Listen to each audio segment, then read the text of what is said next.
Olá, amigos, sejam bem-vindos a mais um vídeo do meu canal. Eu sou o Lucas Knipe e vamos falar sobre o João Fonseca, que vence, né? Belíssima atuação contra o Miomir Kecmanovic. Eu já tinha falado, né? Foi um sorteio bacana de primeira rodada, né? Ele poderia ter enfrentado gente pior, né? Assim, vai lembrar, né? Ele pegou Andrei Rublev na primeira rodada de um Australia Open, Hubert Hurkacz na primeira rodada de Roland Garros, né? São sorteios piores, né? Porque a gente sabe que são tenistas muito perigosos quando estão jogando o seu melhor. O Hurkacz, coitado, né? Não tá saudável desde Viena, quando ele perdeu aquele título pro Djokovic lá, né? Mas o Rublev foi uma vitória impressionante que já mostrou o potencial que o João tem, né? E a gente tem que entender, potencial é algo, o que ele é hoje em dia é outra coisa. Eu acho que ainda é um tenista de altos e baixos, mas gostei da atuação dele hoje, porque é um tenista, o Miomir Kecmanovic, que ia testar bastante essa questão dos erros do João. Ele gosta de sustentar longas trocas de bola, ao mesmo tempo que ele não joga tão lento, né? Ele é um cara que gosta de ser agressivo também. Então, assim, é um jogo interessante que nem sempre o João ia estar atacando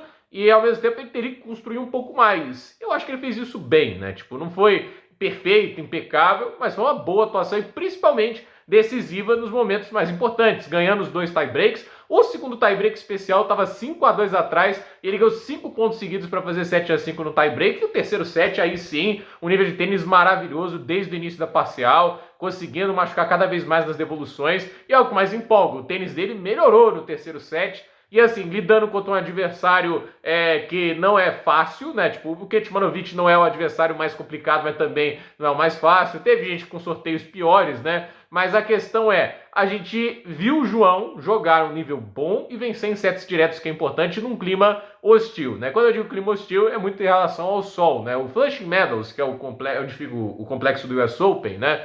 É numa área plana e, assim, longe dos arranha-céus de Manhattan, até mesmo dos arranha-céus do Brooklyn. Então, assim, é um lugar que o sol fica ali o dia inteiro. E a gente ainda tá no verão dos Estados Unidos, então o dia é mais longo, né? E, assim, tá 31 graus em Nova York no momento. E a questão é, 31 graus já é um clima meio desagradável quando você tá parado, né? Imagina quando você tá correndo de um lado pro outro atrás de uma bola, assim, com o sol batendo em você o tempo todo, né? É uma coisa que acaba podendo causar insolação, pode causar náusea, e o João acabou vomitando ali durante o jogo, né? E isso é algo que acontece, né? Tipo, realmente, às vezes você vai ter que jogar em condições hostis. E o US Open é aquele negócio, quando você não tá no luxo da Arthur Ashe e da Louis Armstrong, que são a Arthur Ashe principalmente é gigante, né, muito alta, quase não bate sol o dia todo lá. Agora, quando você não tá nesse luxo, você vai ter que se virar, obviamente, nessas quadras como a Grandstand, que é uma das principais do complexo, né, mas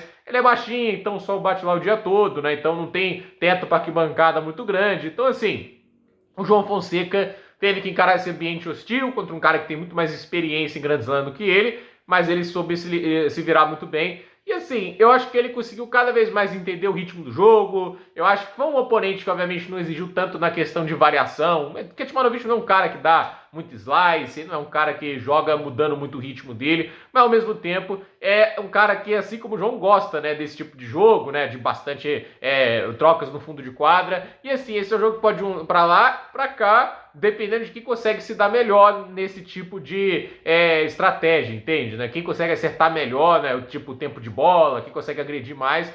E no terceiro set o João machucou muito o Kecmanovic. O range do João hoje muito calibrado, em movimento, distribuindo o jogo no fundo de quadra. Foi bem interessante como o João jogou bem no terceiro set, principalmente nas devoluções, arriscando bastante, mas a questão é, fez funcionar. O estilo do João continua sendo extremamente agressivo, então assim, ele vai ter muito mais winners, vai ter mais erros não forçados, só que o equilíbrio bateu, né? Ele conseguiu mais bolas vencedoras do que erros, o que é importante se o cara se compromete com essa ideia de ser bem agressivo, de manter a velocidade do jogo muito alta, de se impor perante o adversário. Mas agora é ver se ele consegue manter essa estratégia contra o oponente dele na próxima rodada, que se não me falha a memória é Thomas Mahat, né? Mahat que vem no ano que, assim, ele é um problema que esse tenista se lesiona muito, né? Mas é um cabeça de chave e ele passou na primeira rodada, assim, uma facilidade imensa pelo Luca Nardi. Tudo bem, o Luca Nardi, então, assim, não é um tenista também lá que impõe muito medo em tenistas mais fortes. Mas a questão é, o Thomas Mahat, eu acho que ele é uma versão um pouco parecida com o Kecmanovic, só que eu acho que ele traz mais variação, acho ele mais completo.